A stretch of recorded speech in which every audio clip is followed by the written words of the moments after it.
All right, and welcome back to Radio Wasteland and our guest, David Weiss. Is it Weiss or Weiss?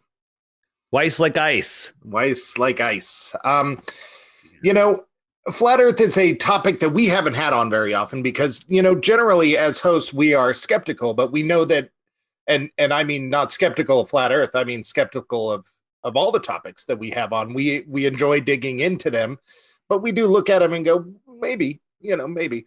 And but we do know that we have a lot of guests, listeners who follow this, and it's pretty new to us. So I actually kind of decided to go into this a little not very well researched.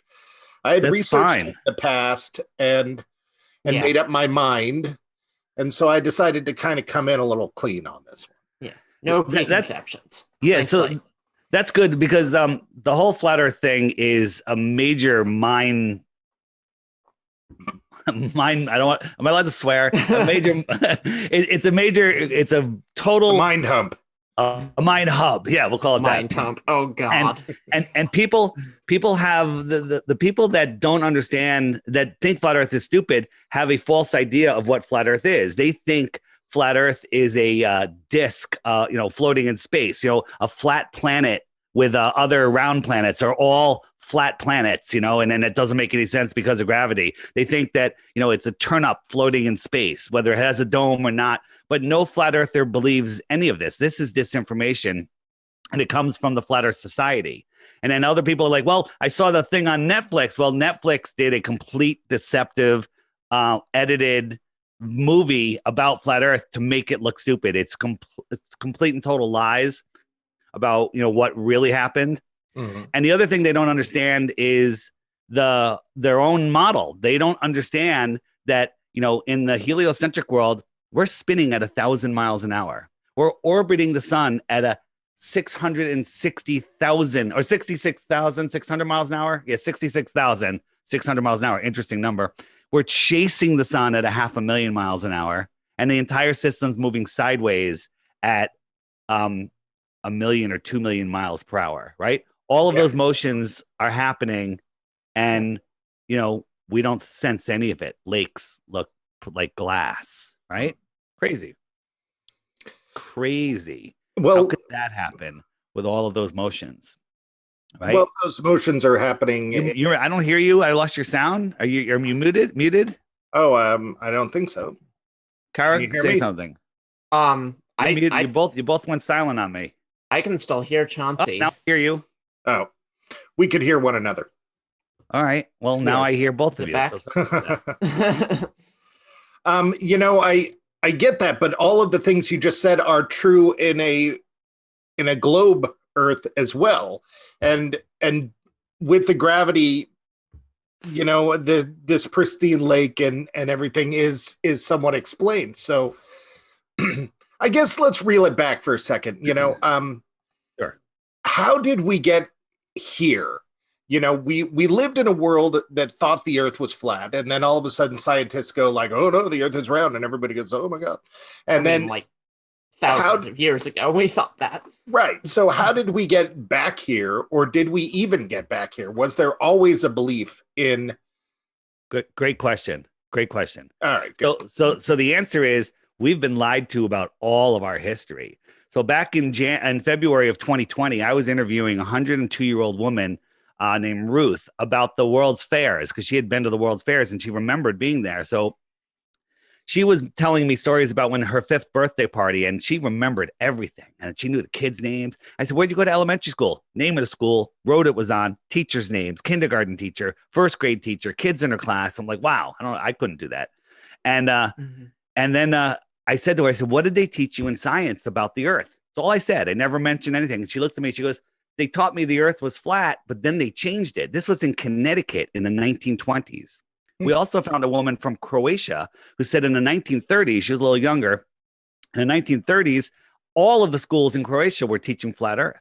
So then we started looking, we're like, well, there's got to be some newspaper articles. So we started going through microfilm of old newspapers in the early 1900s, and we found it. We found articles about teachers being persecuted and threatened with jail for trying to teach heliocentrism in the public school system here in Europe, across the whole world.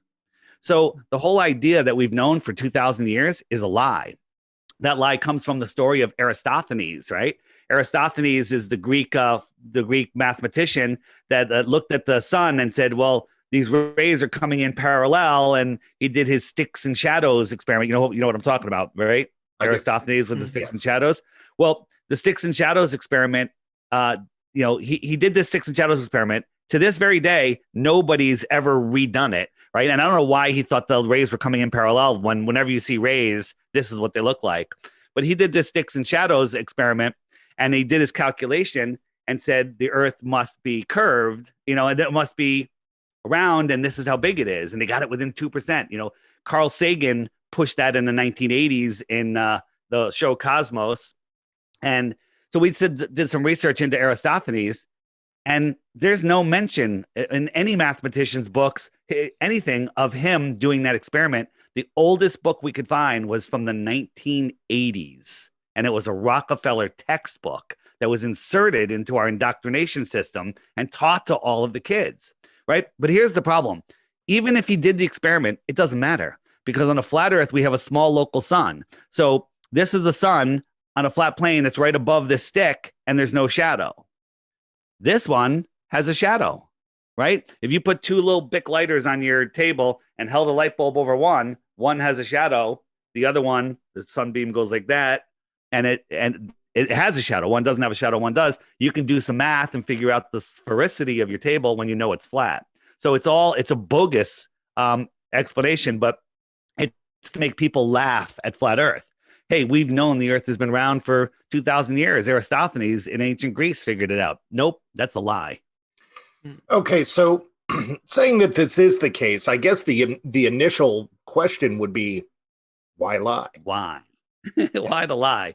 You know what? I always force my guests to wait for the end, but we'll do why the lie now, and then we'll get into some of the proofs that'll help you understand and help you see the lie. Is that cool? Yeah, absolutely. Sure.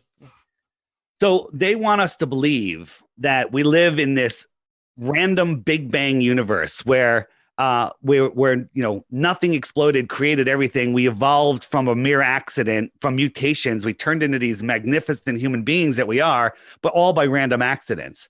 And that we're flying through infinite space in a godless or distant God world.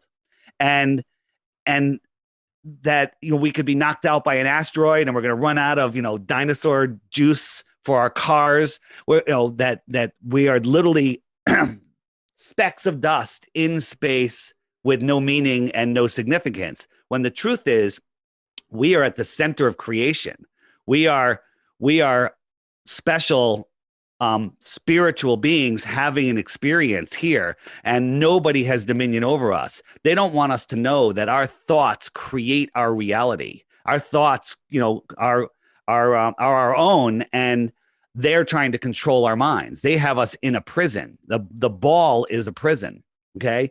So they don't want us to know that they have no power over us. Imagine if everyone in the world united, right? We have all the governments, leave the governments in place, but everyone in the world, all the civilians united and said, we are one. We all love each other. You go away, Mr. Little President, you little dictator. You're a flea. Go away. They have zero power. They've divided us up by countries, by states, by religions, by political parties, by sports teams. But, they divide us up all the way down. And now they have us, separating even more. Wear a mask. Don't hug each other. Don't go visit grandma. They're literally taking away our humanity and controlling our minds with television, right? Television, right? There's absolutely no proof of the globe. There's tons of proofs that I'm going to show you today of the flat Earth. And it's all about controlling our minds, because if everybody woke up to flat Earth tomorrow morning, all the governments in the world would be done. They'd be finished, because everybody would literally unplug from the matrix. So is this the government? I mean, is this other people that are doing this to us? Well, they're the people that we see that are ruling our world. They're just the puppets of the real people above them. But it's the royal families, the Council of Foreign Relations, all the presidents, all the dictators. They're all from these royal bloodlines that they're all related to each other. All of the people in super high positions, they're all related. Do you know that Mark Zuckerberg is Rockefeller's grandson? Okay, they don't tell you this, right? They're all in on it. Obama, he's related. I think there's a chart that shows all these relationships, but it's these royal bloodlines. They know. Is it the Freemasons? I think they know, but only the high level Freemasons. So it's a human cabal. Yeah, it's a human cabal. I mean, anyone that thinks that there's not people, the word conspiracy is not a theory. It's there's conspiracies. People do conspire for their own benefit. And these royal families are keeping us as worker slaves. They bring us to school, the indoctrination system. They indoctrinate us with all of their nonsense, and they turned us into good little worker slaves for them. And right now, they're trying to get rid of us. So approximately how many people are we talking here who know this? And 7? Literally just 7? I don't know. That's a great question. Number. it's a great question. I mean, hundreds, thousands? I would say thousands, maybe tens of thousands. Okay. But these people are in the know. There's no reason for them to tell us. We're useless eaters. Right. They think of themselves as another race at this point. So and then the other thing is, what if flat Earth is not a pancake in space, right? Flat Earth is, you got to think of it like, what is a puddle? A puddle is where water accumulates. Where does water accumulate? Like after a rain? Where does water accumulate? It's not a test question. It's pretty easy. A hole. It accumulates in the low spot. And the edge of the puddle is the higher, where the land is higher than the water. Well, a pond is a bigger puddle. A lake is a bigger pond. So think of the world as a giant lake, and the land that surrounds it is the highest land on Earth. That land is called Antarctica, and that's just the edge of our lake. So if you sail to the edge of the lake, you don't fall off into space like a pancake. You sail to the edge of the lake. You can climb up on the land, and you can walk away from the lake, and who knows how far that goes, because it's off limits. It's off limits to everybody until the year 2041, where they're going to kick the can down the road another 60 years if we haven't figured it out by then. And the reason it's off limits is because if you go there, you will find out you don't live on a ball, because Antarctica is a very special place. Antarctica is very likely bigger. The land of Antarctica is bigger than all of the oceans and all of the continents combined.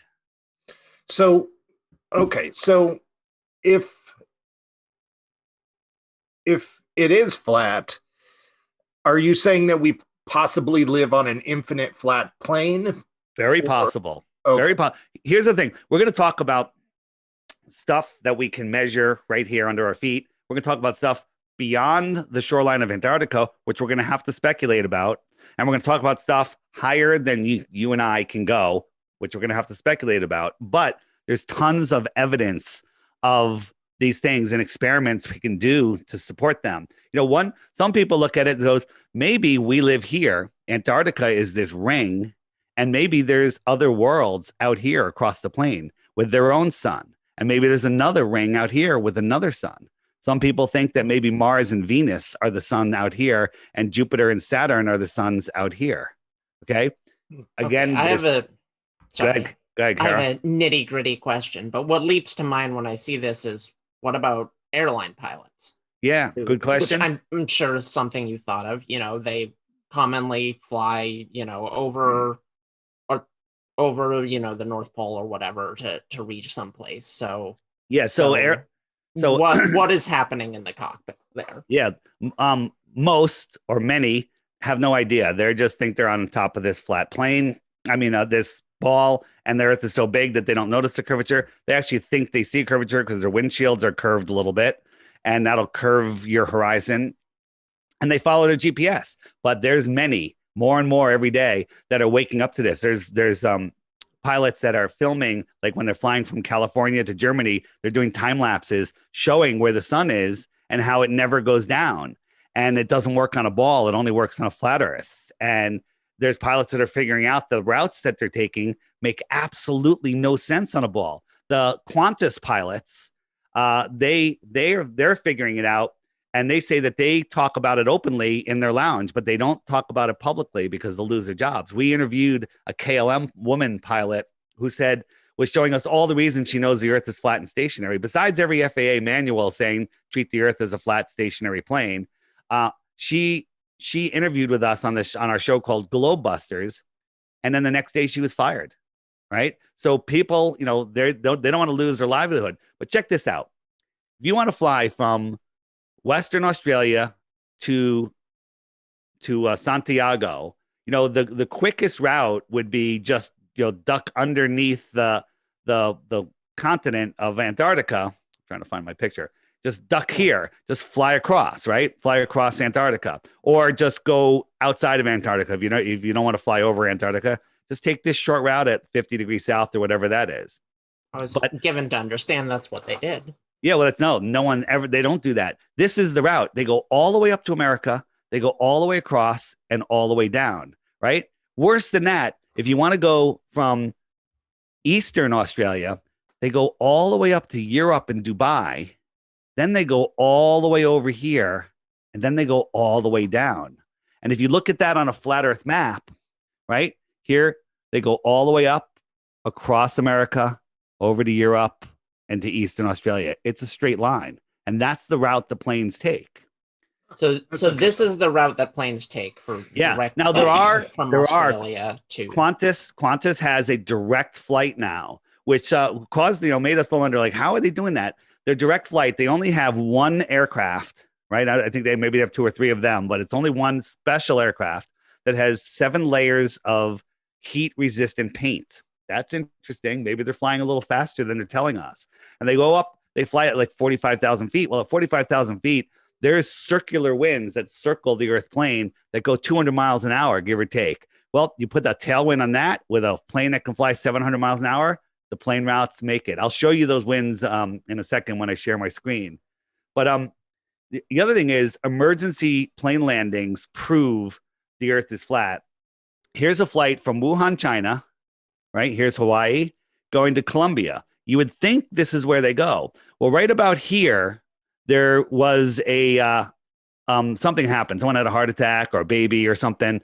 And instead of turning around and going back or landing in Hawaii, they went and landed in Alaska, thousands of miles out of the way. But if you look at that on a flat Earth map, this is the route that they take. Okay. This is the route that they take. Huh. Right? Crazy, right? Yeah, it is. Yeah. So, well, so here, you know what? I've always found it interesting, believe me. Yeah. That's the route to take. I'm sorry. This is the one that had the emergency landing.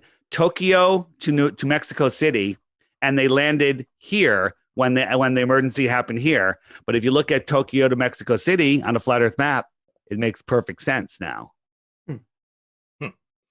So, is gravity out? Gravity is out. Let's talk about gravity. Okay. You ask the high priest of scientism, Neil deGrasse Tyson, or Bill Nye, the lying guy with the bow tie. I have to admit, I do love both those guys. Okay, listen, I used to love them too, but I'm going to teach you to love them, but realize that they're liars. All right. I love my wife. They admit that gravity is a theory. They don't know what it is. They don't know what gravity is. As a matter of fact, gravity is such a theory that for it to work, they have to make up dark matter and dark energy that makes up 96% of it. Okay, 96% of it. They're like, well, it has to exist because gravity wouldn't work without it. Right? What? How is that even a thing? Here's how gravity works on Earth. The Earth is flat and level. Okay? Down is down right here. Up is up. For me, down is down, up is up. Over there in Australia, down is down, up is up. Down is not up in Australia. Down is down across the flat Earth plane. And how it works is, and this is testable, measurable, repeatable, scientifically proven, the Earth has a negative electric charge to it. We live in this electric, magnetic world of energy.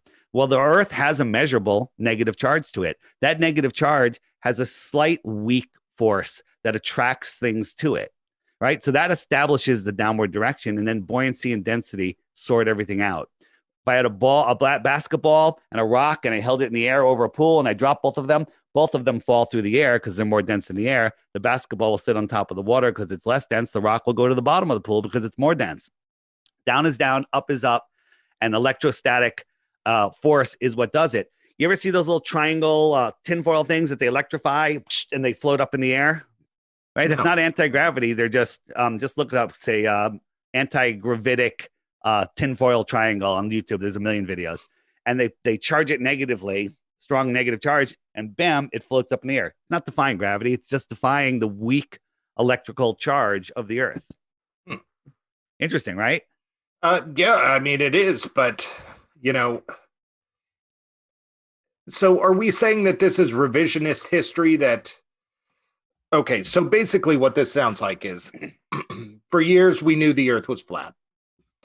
We decided that somewhere around the 1800s, it seems, that it would be easier to control people if they thought that they had less value. So we convinced them that the world was built in a way that made them pointless. Well, it denies the existence of a creator. Now, I'm not a religious person, and I was an atheist before this, and I'm definitely not religious now, but there's a creator. We live in an intelligently designed world, and we are special created beings having an experience here. You can take that anywhere you want. It's not about this. I'm talking about the science of where we live and how the deception is done. So if you think you live on a ball, there's, remember the True Man show, right? There's nothing left to explore. He wanted to be an explorer. The Truman, there's nothing left to explore. You can't be an explorer. Well, that's where we live. We live in a world where there's nothing left to explore. When the truth is, there may be more lands in the extra territory, the extra terra. Extraterrestrials could come from the extra territory across the flat Earth plane. That makes a lot more sense than coming from a star trillions of miles away and then crashing in Roswell. Makes no sense. But if you look at, what's going on there, it makes more sense if you believe in extraterrestrials, which I do. I believe that there's more civilizations beyond Antarctica. That's my belief. And I can't prove it because nobody can go there. So, okay. So, all right. This is a lot to take in. It certainly is. Okay. So Flat Earth doesn't even necessarily believe or disbelieve, I'm not saying, in the solar system or the other solar systems or galaxy system. The soul lure system. They're literally trying to steal our souls. Right? We live in the Earth system. I like where this is going, but it doesn't make sense to me. Well, no, it's going to make sense. I like the terminology, though. Yeah. It's going to make sense because we live in this world where our soul is having this journey and we're trying to connect with our soul's journey, and they're controlling our minds. They have us, we're in a prison, and the television is programming our minds with nonsense.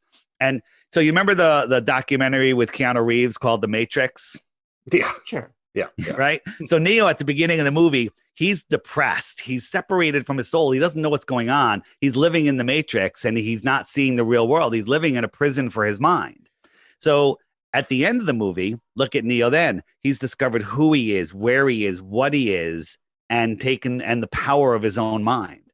That's what they're hiding from us. Right? It's the perfect analogy for what this world is. And they have us all living in the Matrix, giving them our energy. This is a spiritual war. So we are feeding this spiritual system this satanic spiritual system. And we're willingly doing it because we're ignorant and we're not saying no. People say, well, what difference does it make? I still got to go to work. There's nothing I can do. I'm one person. Well, no, you're one cell in that battery.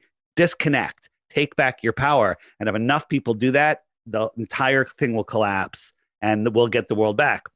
You ever hear of Tartaria? No.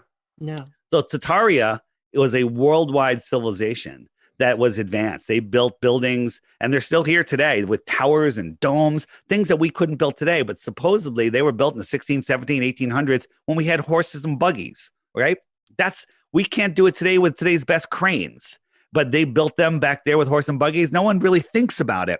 But there was some massive worldwide calamity, whether it was man-made, whether it was a cycle called a mud flood, and it buried a lot of the world, and only some of the places remained. So this reset happened, I think, in the late 1800s. And coming into the 1900s, the people that took power, however they took power, these people knew the truth of our history, and they divided us, and they got rid of the information. I mean, what's the first thing we did when we invaded Iraq?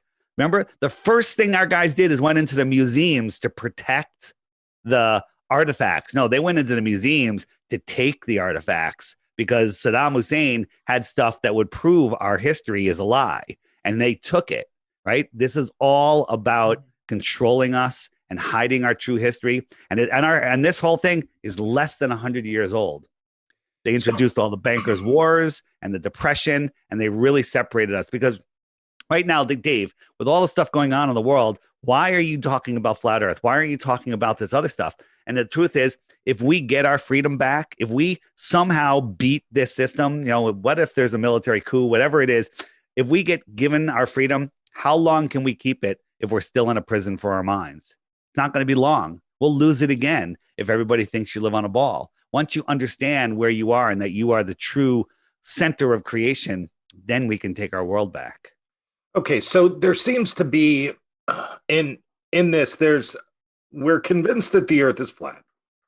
We aren't convinced of everything that's out there or around it. Yeah. But we're also convinced. Sure. Yeah. Well, I'm just talking within the theory. But we're also convinced that we know spiritually what's happening to us. Well, I don't know. It's a lot to take in. Let's go. Yeah. Let's come back down to flat Earth a little bit and look at some of the things that would make you think you live on a ball. Like people would say, if the Earth is flat, how come I can't see Mount Everest? Right? Good question. Yeah.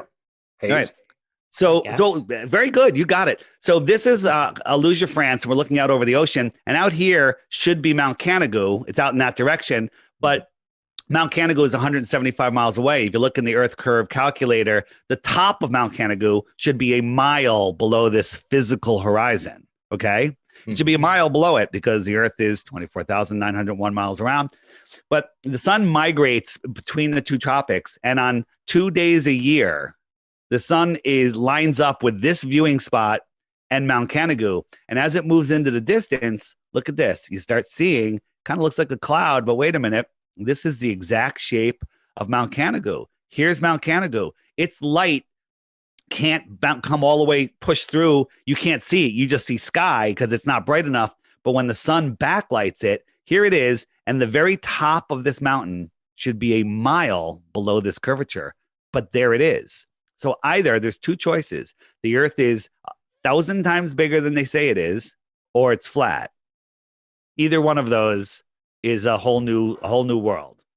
So in theory, with this photo, every time the sun is in that position, we should see that exact same silhouette. As long as the air is clear enough. If it's a foggy day, you're not going to see it, right? Sure. All you have to do is see it once, and then you know that the Earth is not a ball. Can you see my house right now? Of course not. You don't even know where my house is. But if you were looking in the direction of my house, you couldn't see it. One, it's too far, too small. But you can claim that it's because it's over the Earth curvature. But there's a million other reasons. There's no reason that you could see it like this. You could see this mountain. Therefore, the Earth is flat. Well, I mean, what I'm asking is, do we have? Because you're saying it comes over in exactly that position twice a year, right? Yeah. So do we have multiple pictures? Oh yeah. This is a famous spot. This picture has been taken 1,000 times, videoed 1,000 times, and here's it's always the same shape. Yeah, absolutely. The difference between the stuff I'm going to show you is if you had the time, the money, and you can get there, you can verify everything I'm showing you. But the stuff that we see from NASA, you can't verify any of it, right? And we've caught NASA lying a million times. Let me share my screen for a second, and I'm going to show you my app, and it'll help you understand how seasons work, and then we can go into some more questions. Is that cool? Yeah, I might overly explain this as you're doing it for our listening audience, but go right ahead. Oh, I'll overly explain it too, but you can definitely help. Yeah. Okay. So for the people that are listening, we talked about the world pond, right? So we're looking down at the world pond and think of it like a face of a clock, the face of the Earth. Mm-hmm. And the sun just circles around on the hour hand once every 24 hours. It just circles around the pond, around the center, which is the north. Okay. So the sun laps the moon, which is also circling in the same direction, once every 28 days. So the sun keeps track of the hours and the days, and the moon keeps track, and the moon with its position and phase keeps track of the weeks and the months, right? So it laps the moon every 28, 29 days, whatever it is. And it shows you where they are. If I slow this down and I turn on the stars are on another wheel in the sky. The wheels in the sky keep on turning. Think about that. And it's going slightly faster than the sun. So the sun is in this zodiac right now, and the zodiac behind it is Pisces, which will catch up to it next month. And then Taurus will catch up to it the following month. I think that's Taurus. So the sun, the stars keep track of the seasons and the years, right? And that's how the sky clock works. And wherever the sun is, that's where it's noon. So if I stop the time lapse, right now it's 5 a.m. in Eastern Australia. It's 9 p.m. in Central Africa. It's what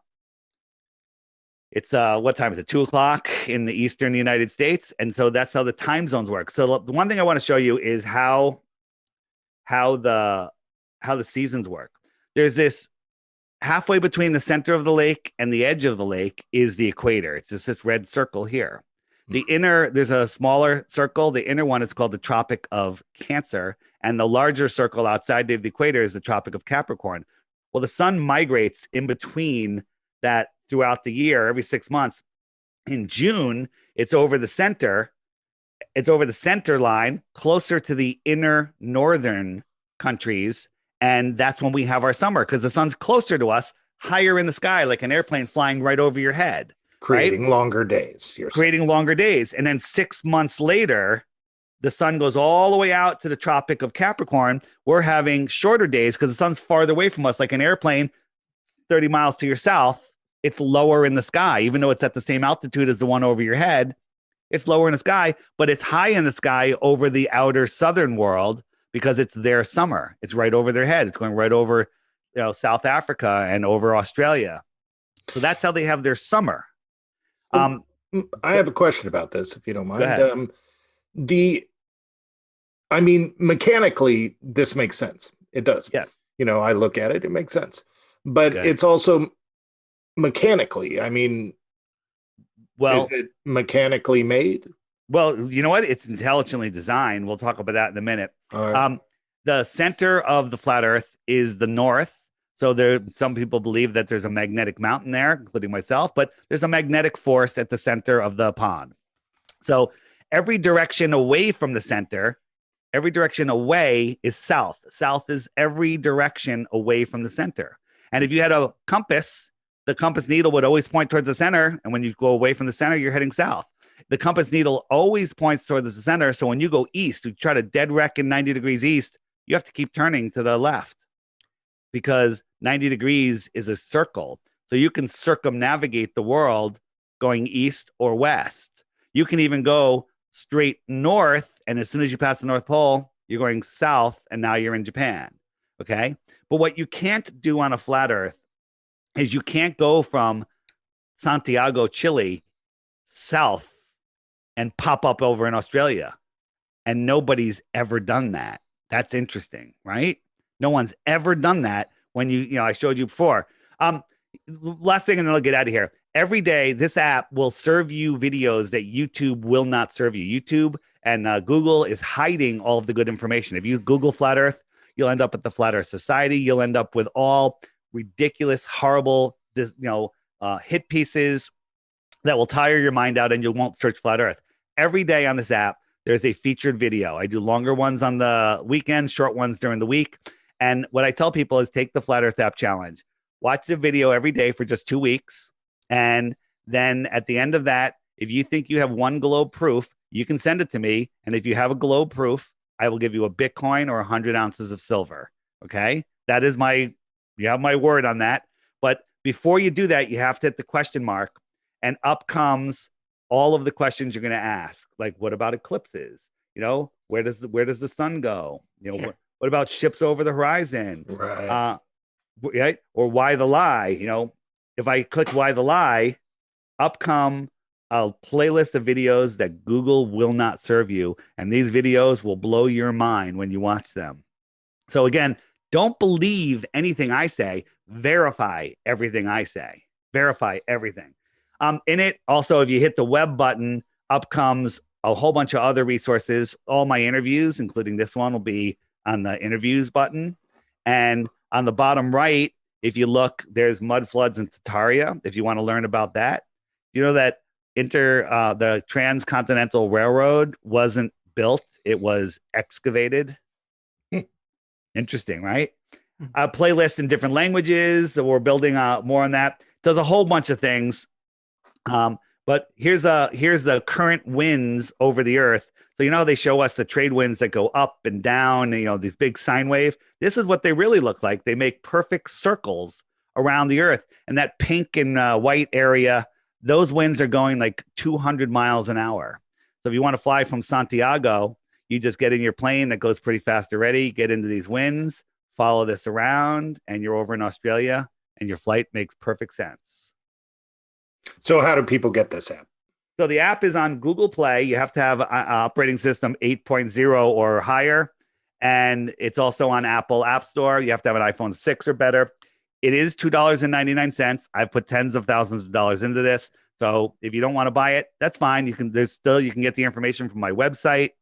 You can go to my YouTube page, which is the initials for Deep Inside the Rabbit Hole, DITRH, or the Flat Earth Clock app. YouTube page, lots of videos there, but the app really helps you understand how it works, and I highly recommend it. And if you don't believe me, go read the reviews. People's like, the only app I ever paid for, best app ever. I'd pay $30 for this app. Whatever. So yeah, well, we'll link to it because it is interesting. I'm not about selling apps. I actually had my own business. I was making a high six-figure salary. And I walked away from it all because I had a calling to do this, because this world is in a crazy situation right now. And if we don't wake up, we could be in 1,000 years of darkness. And I'm not about that. I'm about people waking up, and I'm having a great time. Well, let's talk about that calling. I mean, you said that you lived a different life before and then you switched to this one. I mean, how did that happen? Was it an epiphany? Were you educated by other people? I mean, where'd that come from? You know what? So I was doing a podcast for fun on the side, just a conspiracy podcast, and we're looking into all the deceptions in the world, and people started sending me flat earth stuff. And like any smart person, I would just delete those emails. And when they kept coming, I would just ban them from our social media for being so stupid, because flat earth, come on, we've known it for 2,000 years, as Kara said. But then I was forced to look by a researcher that I respect. And she said, David, I think the earth might be flat. And I freaked out. And she's like, here, watch these videos. And she sent me Mark Sargent's Clues. This was about 5-6 years ago. And I said, I didn't even go in with an open mind. Like you guys are looking at this with an open mind. I went in with a closed mind saying, I'm going to crush flat earth. I'm going to prove the globe and put the end of these idiots. Well, for 2 weeks, I tried every proof I had. Boats over the horizon, sunsets, seasons. And the more I looked into it, I'm like, whoa, seasons don't even work on a ball earth. They make no sense whatsoever once you look at it. Here, let me give you an example. So here's a curved hallway. And if you stood right here and I went down this hallway and walked around that corner, I don't care if you have a telescope, a super zoom lens, could you zoom in and see me again? If you were I'm around the corner. I'm way around the corner. So no amount of super zoom would bring it in again. So here I turn the hallway sideways. So this is the earth, and I go over that hall. I'm down there. You can't zoom in because you'd be zooming in on this hump right here. Unfortunately, right? One argument would be if it was massive enough, there would be a gravitational bend to the light. Well, that's a horrible accident. We could argue that all day, but that's not what I'm going to show you. That's not what I'm going to show you. Go ahead. When you watch a ship go away, it does disappear from the bottom up in most conditions, but not always. And it always, disappears at different distances and whatnot. But I'm going to show you a shot of zooming in on a sailboat that's not even there. So right here, there's no boat. It's just an empty horizon. But all of a sudden, you start looking, and here's this sailboat. So I'm going to zoom all the way in on the sailboat, and you're going to be able to see the entire hull. And then I'm going to zoom out and that'll just show you what happens when the sailboat goes away. So you see the entire hull, And as it goes away, it disappears from the bottom up. Half the hull is gone, right? It's up to the windows. Now the entire thing is gone. And now the boat disappears. And a balder would say it went over the horizon. But somehow I'm able to zoom in. It's an optical effect. And the atmosphere and the thing I call the wave front edge, like these waves right here, are going to block that ship from your eye seeing it. It has to do, it gets complicated, but not really. It's the angular resolution limits of our eyes force things to disappear from the bottom up. Interesting, right? Yeah. Now, what would the outcome be? Okay, I have okay.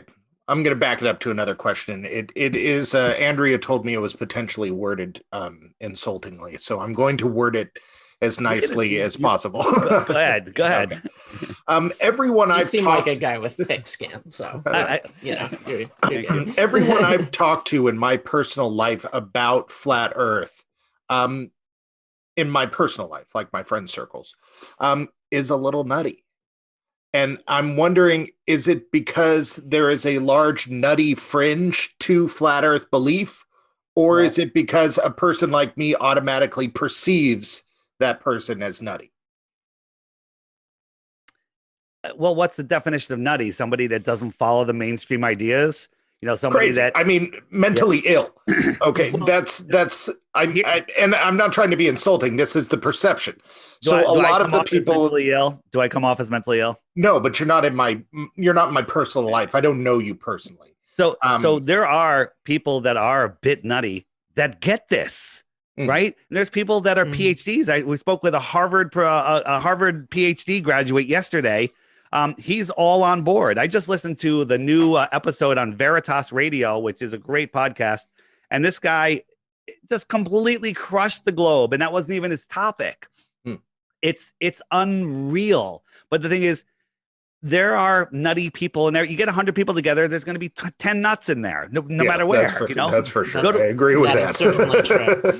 Right. And then you get 100 people together, there's going to be a bunch of Christians, there's going to be some Jews, there's going to be some atheists. There's people.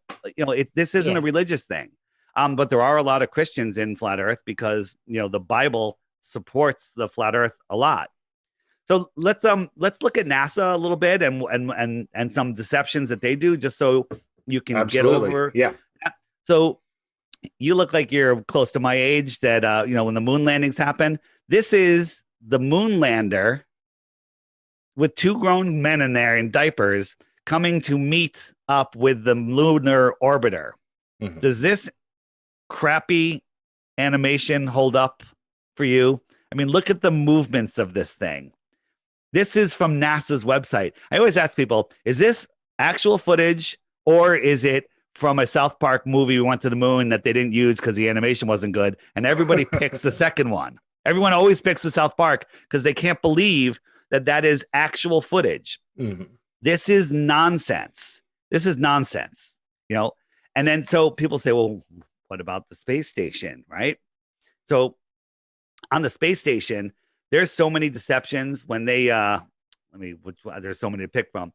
When they show us, sometimes they have green screen glitches. This was at the end of a broadcast, and all of a sudden, everything that was floating glitched out. These guys are in a green screen studio, and they cut away. These guys, I'm zoomed in behind them while they were doing their thing, flipping their hat around their microphone. This guy floats by for effect, but the green screen didn't hide his harness. He's hanging from a wire. Okay. And so they get tangled in their wires all the time. Watch these guys. This guy flips and watch something goes wrong. He's fixing something. This guy grabs his wire and pulls them, right? This guy's trying to do a flip and something snapped with the wire and he fell. And then he tried to recover. This guy has a harness on, right? This guy tries to do a back flip, but he didn't have the stomach muscles to lift his legs up. This woman she got tangled in her wires. There's so many mishaps. It's unreal, right? He's pulling on the wire right there. And you can see the wires sometimes. So this would mean that there was a massive amount of people who weren't necessarily part of the cabal, but were aware of the deception. These are actors, right? All astronauts except Don Pettit, are liars. I think Don Pettit's actually retarded. All right. Here's Don Pettit, right? He was showing us how to drink coffee out of like a plastic bag. And he drank all the coffee. And he's showing how it clings to the bag. And then he puts it. This was done on a zero-G plane, I think. Yeah, it was done on a zero-G plane, but the coffee's CGI. And watch, the coffee's out of sync. It loses sync with the bag. Okay? That can't happen. That can't happen. Right? It's out of sync. Bam. It's all CGI. Check this out. This is Chris Hadfield. He's playing his guitar upside down. This guy is holding the microphone, but they're in different rooms. And he holds the microphone in the wrong place, and it goes right into Chris's neck, right? Mm-hmm. Chris is singing, and the microphone is inside of his neck. If you catch NASA lying once, you can unwind it all the way to we never went to the moon. Now, yeah, I think is that the belief that we haven't gone to space at all, or haven't gone into some sort of flat Earth version of orbit? Or I mean, because let's say the Earth is flat, let's say all this stuff is going on, there is still the possibility of space and other planets, right? If space is an infinite vacuum, like they say, well, you can't have a high pressure, our atmosphere, next to a vacuum without a physical barrier. So many flat earthers think there is a physical barrier because of that second law of thermodynamics that says you can't have them next to each other. But I don't think space is real. I think space is liquid. And there's lots of evidence for that. But one thing that we know is who is the largest user of helium and the largest owner of helium companies? I'm going to guess the United States, because that tends to be NASA. The answer for everything. Oh, I see. NASA. Okay. Yeah. Right? NASA launches tens of thousands of satelloons, they call them. These are satellites up to 8,000 pounds that go up on these balloons and stay up there for years. Okay? And they crash all over the earth, in Brazil. And then people now with cell phones, before they get swiped up, they're videoing them, and we have them on the app. Just click what about satellites, and it shows you how satellites are hanging from balloons, and they can control them with those circling winds. At 40,000 feet, the winds go clockwise. At 35,000 feet or higher altitudes, it goes the other way. So they can raise the balloon up and down and keep it hovering right where they need it to go. So this is what satellites are, right? Satellites are not falling around, a spinning, wobbling Earth. We're spinning and turning and twirling in 4 different directions at once, but they want us to believe that there used to be 30,000, now they say it's 8,000, but all these things are falling around the Earth and keeping up with all of the motions of the Earth. This is nonsense. There's not a single photo of a satellite in space. Not a single photo. Go Google satellites in space and you just get cartoons. So the whole argument of cell phones and technology beaming, that's all then line of sight because the Earth is flat. The truth is they don't even say cell phones use satellites. The 99% of the intercontinental communications are done with undersea cables, and these are the undersea cables. And you'll notice if you look at it close, nothing goes from Santiago to Australia. It goes all the way up to the north and all the way around before it goes down there. They would connect right here for sure, because it's even closer on a globe. But it's not. So that's how communications are done. And GPS, the ground positioning system, is done. It used to be called LORAN when I was a kid. And we'd get 2 8-digit numbers, and you look on a chart and see where those lines cross, and that's where you are. But then all of a sudden, they put a graphic overlay over it, and they said it's from satellites. It's the same thing. And it doesn't work when you're far offshore and there's no land. When you're flying from California to Hawaii, when you're 100 or 200 miles off land, you go into approximated mode and you stay there until you're 100 or 200 miles from Hawaii. And then all of a sudden there you are again. So there's no GPS in the Southern Oceans. There's no GPS over the deep Amazon. There's no GPS between California and Hawaii. There's a lot of GPS in the north because there's so much land and the oceans aren't that big. Mm-hmm. But in the outer south, there is no GPS. Now, they have AWACS planes, and they have these more and more of these satelloons up there. So maybe there is some sort of communications that they're doing, but generally there is no flight tracking in those areas. Okay, Crazy, right? so we're not too far from the end. So there's definitely a question or two I want to get to and be able to have We you can go have to a like chance we can go to. to for another 20 minutes if you want. I got an extra 10 at the end. All right. Well, one of my questions is, let's say we all believe this and take back our knowledge of what the world is. Yeah. What change would that even bring about? How would that change our lives? You talk about taking back the freedom and how we're each cells in the battery and removed from the battery. Yeah. What change would that bring about? So right now, governments have control over our water, our electricity, our food, our minds, our travel, right? All of that would be taken away. We live in a magical world where you can go get a seed that's been in your garage for 20 years. You can stick it in the dirt. Water, the most precious substance on earth, will fall from the sky, and food will grow out of the dirt that you can eat. That's delicious. I just ate a date. It was amazing, right? People, there's no food shortage. There's knowledge shortage. People we're completely controlled by food and fuel. Tesla proved, that there's free energy everywhere. This Tartarian empire had free energy. There was ships, size of aircraft carriers flying all over the world in the 1800s. And now there's none, right? One is because they've demonized hydrogen. They've equated it with fake hydrogen bombs and the Hindenburg. So you can never even think of using hydrogen for a large airship. And there's a helium shortage because NASA controls all the helium. There is no helium shortage. There's an infinite amount of helium, but NASA's making there a shortage so nobody can build a ship. Because if you have that, maybe you can explore Antarctica, because you don't need fuel. And what are some of the, I'm a science fiction fan, a horror fan. I got here because part of the reason why I enjoy doing these radio shows is because, it gets my imagination going and I like it. And so one thing that piqued my imagination that we talked about briefly at the beginning is, what are some of the ideas of what's beyond the wall?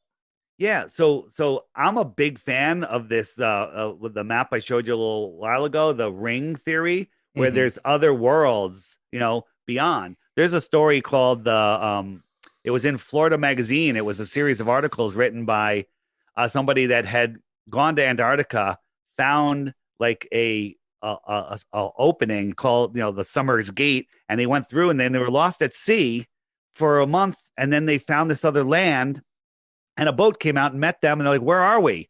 And they're like, "You're at the Iron Republic," was what the guys on the boat said, and they're like, "What is that?" And they said, "Well, we're people that left in the 1600s because we didn't like the tyranny that was going on, and we moved out here, and now there's this more advanced society out on the other side of the ice wall." Right? It's an amazing story. You can find it on YouTube. There's someone that read it. It's about 5 hours. It's a great story, but again, it's a story. You don't have any proof of it. It's hard, but the details that they go into and the technology that they have out there, and when this was written, they were showing stuff that we're just learning about now. So yeah, well, it's amazing. To be fair, a lot of mainstream science has come from just stories, Arthur C. Clarke and stuff like that. So we can't discount something just because it's fiction, No, but also that's called predictive programming. That stuff's done on purpose. In 1957 or in the 1950s, Werner von Braun, the Russian rocket scientist who was brought over here during Project Paperclip release, that's the story, to run NASA, he wrote a book in the 1950s called Mission to Mars, about a breakaway civilization that went to Mars, right? And on the cover of the magazine is the rocket of the book, is the actual rocket that looks exactly like Elon Musk's rocket that he's planning to go to Mars in. By the way, which they just kicked down the road. Biden said, we're going to pause that. They always do that. Every administration, we're going to Mars. Up, we're not going. Up, we're pushing it. We're pushing it. They always kick the can down the road. Supposed it to have did hotels just blow up on launch, didn't it? In the news. Again, that was fake. All of that is fake. But the person running the society on Mars, his name is Elon. Okay. You can call coincidence, but I'm not a coincidence believer. This is all done. This is predictive programming. So you're saying in the story, the rocket looks like Elon Musk's rocket, and the person who runs Mars is named Elon. Correct. Man, that's interesting. Yeah, isn't that interesting? You can look it up on YouTube, on Amazon. The book is there. It's called Mission to Mars. Yeah. And so here, let's just look at this. This is one of the famous photos from NASA, right? And this is something, you can't measure on an airplane, but we can drive across Mexico and we could take a boat, that goes 30 miles an hour and go to Baja, and then we could drive across Baja, and we know the distance, 934 miles. We can confirm that ourselves. Not like NASA saying the sun's 93 million miles away. You have no way to confirm that, right? So if you look at that, NASA tells us that the Earth is 7,917 miles in diameter. So I would need to fit 8.5 of these between these two lines, right? 8.5 doesn't even fit on this page, okay? So you have two options. The Earth is tiny, half the continents don't exist, or NASA's lying and we've never been to space. Well, around the curvature, each of those segments would get exponentially smaller. Diameter, not circumference. Diameter. I see. Diameter is a straight line through the center. Gotcha. Okay. So this undoubtedly proves that this is a painting, right? And they're always doing crazy stuff. But when you look into space, do you know what those are?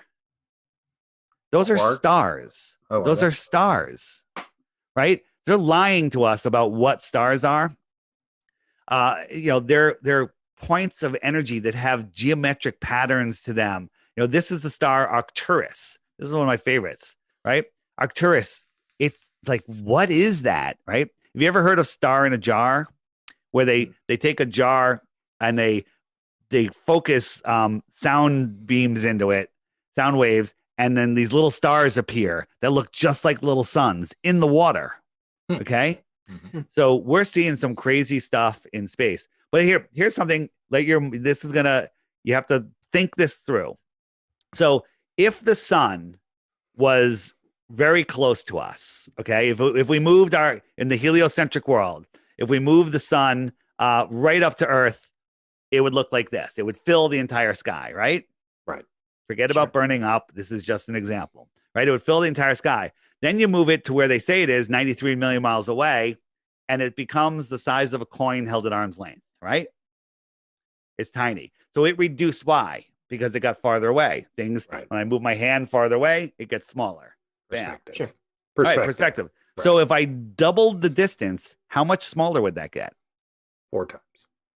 Well, it would get a lot smaller. It went from the entire sky to this. What if I 8 times the distance? Well, if you use a perspective calculator, it would be too small for the human eye to see at 8 times farther. Okay. So that's pretty easy. Well, they tell us that the stars that we see are suns. They're bigger, smaller, same size. And there's 100 billion of them in our galaxy. Well, the closest star to us, is 40,000 times farther than this if it was 8 times farther than it is. 8 times farther, couldn't see it. The closest star is 40,000 times farther. Your brain should be melting on that one. My brain melts on that one, regardless of the theory going on here. The sheer massiveness of the universe is a mind bender to me. Well, in fact, there's a book, The Hitchhiker's Guide to the Galaxy. I'm all about it. I know. Where there's a machine that drives you mad. It puts you in there and it shows you a map of the universe with an arrow that says you are here, and it drives everyone mad. Right, but you're not. We're here. We're in the Earth system. We're right here. It's all contained, right? And if you want to believe in extraterrestrials, they only make sense on flat Earth. They're not coming from that one star 40,000 miles away. And by the way, the other ones are 100 million times farther. The distances are ridiculous. The other thing is, if you go out tonight and chart where the stars are at any point in the night, just, say, okay, this one lines up at the corner of my house. This one lines up here, make a little chart. And then you go out next year, same night, or in 10 years, same night, same time. Every star will be in the exact same position, but we're going to be tens of billions of miles of where we were. Everything's moving, but nothing moves. Right. That's always been a mind bender to me, is that everything is moving through space. So in the general thing, we're moving through space generally in one direction, constantly getting further from one another, yet it's so easy to chart. That's been a hard thing for me to wrap my brain around. Well, it's because your brain's trying to wrap your mind around nonsense, right? Think about this. If, did you know during our winter, we're 3 million miles closer to the sun, right? In the northern winter, and it's only because of the tilt of the earth that it's cold, because we're tilted away from the sun and the sun spreads out. Well, think about this. In June at our summer solstice, when you watch the sun appear on the horizon, if you go to the beach or whatever, and as soon as you can see the sun, you can feel the sun's heat on your face at a certain level. You can feel the heat. Well, that's the most severe tilt possible. That's an 89-degree tilt. So that's the most severe. Then in December, you go out at the height of the sun of the day, which is a much more direct angle. You can't even feel the heat on your face, right? It's not about the angle. It's because the sun is close to us, like that when I was showing you on the app, or far away. So midnight at this day is on the opposite side of the sun, looking away, and we see stars over here. So we see whatever stars are over here. 6 months later, we're on the other side of the sun, and midnight is that way. Okay. Midnight's that way, and we see the stars. This is backwards for me. We see the stars right there, but we see the same stars. Well, I think what an astrophysicist would probably tell you is that the universe is, the scales are so massive that you're basically in the same place. So you're looking right now. You're looking. Let's pretend. What you're looking at right now is the stars at midnight in the summer. You're looking at me. I'm the stars at midnight in summer. Turn around and look at your window and tell me how you could possibly see me. It doesn't matter how big, right? It doesn't matter how big. So what do astrophysicists usually say when you present them with they don't answer that at all. They can't. They just ignore it. They won't answer it. Yeah. They say, well, it makes no sense. And so are they in on it, or no? What's the deal here? What's happening? So guess who becomes the astrophysicist, the teacher, the professor? The ones that can memorize and regurgitate the garbage the best. They get the A's, they get the teaching degrees, and they get to teach the baloney to everybody else. Right? And that's simply how it works. Here's one. Check this out. Submarines, they go to a certain depth, not a certain depth from the bottom, a certain depth from the top, and they set their fins to go straight and level. And they go for hours and hours and hours and hours and hours, and they don't need to adjust. Well, the world should be dropping down. They set their fins to cut through the water, but the earth should be curving away, and it should be getting deeper and deeper, but it doesn't. They stay, they're level with this flat surface, and they just go. A submarine, if the earth was a ball, should pop out of the water every couple of hours. Right? Because the earth is curving over. It should pop out of the water, but it doesn't. Well, unfortunately, we're here at the end here, but I have to tell you, David, I have really enjoyed this conversation, and really, I've tried to talk to people about this before, and they don't tend to really answer my questions. John, there's so much to this, and belief is the enemy of knowing, right? You can believe anything you want. If I told you there was vodka in here, you could believe it, but it's really tea. Oh, right? I do believe it, David. Just kidding. I must be drunk. But what I'm saying is, we're trusting good people. You guys are, we want to trust everybody. We want to, that's, if this entire thing was removed, all of this control, everybody would trust everybody because everybody would be trustworthy. Really. It's how the world is supposed to be. But if you want to verify, it takes time and effort and critical thought. It's a lot of fun to verify. I've been doing this for 6 years. I'm not bored at all. I'm having a good time talking to nice people like you guys. And And that's it. So, well, we have really enjoyed having you on. And, this has been a very hard topic for us to find. So we would love to have you on again. But before we go, your website is the flatearthpodcast.com. Is that right? Flatearthpodcast.com. Also, my podcast by the same name, the Flat Earth Podcast. Mm-hmm. We haven't been doing a lot of episodes lately, but there's plenty to listen to. And take the challenge there if you don't want to get the app. Listen to the first 10 episodes, and then you too will lose the respect of your family and friends because you'll be a flat earther. That's assuming I ever had it. Yeah, well, there you go. But you know what? Here's the thing. I've lost some friends over this, but they're coming back now. They're like, hey, Dave, I saw this thing. They're all coming back slowly. And I've made so many new close friends that we go to conferences, and it's the most amazing time ever. I have a new family of friends. Mm-hmm. The best way to support me and really learn about Flat Earth is spend the $2.99, get the Flat Earth, Sun, Moon, and Zodiac clock app, and watch the videos there. Hit the frequently asked questions. It answers everything. It's all there. And it's a lot of fun. And when you're trying to explain Flat Earth to somebody, they'll be listening. Then you break out the app and the same thing happens. They go, oh, that's how it works. Oh, that's how it works. And that's why I made the app. All right. For those listening, it's the Flat Earth, Sun, Moon, and Zodiac clock app.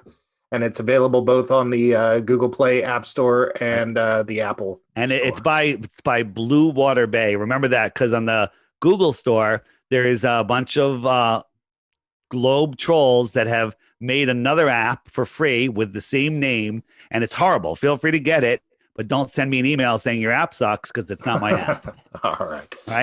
Right. All right, David. Well, thank you very much for being on the show. Again, his website is theflatearthpodcast.com. We've been talking to David Weiss here on Radio Wasteland. It's been a lot of fun. I hope to have you on again. Yeah, thanks so much.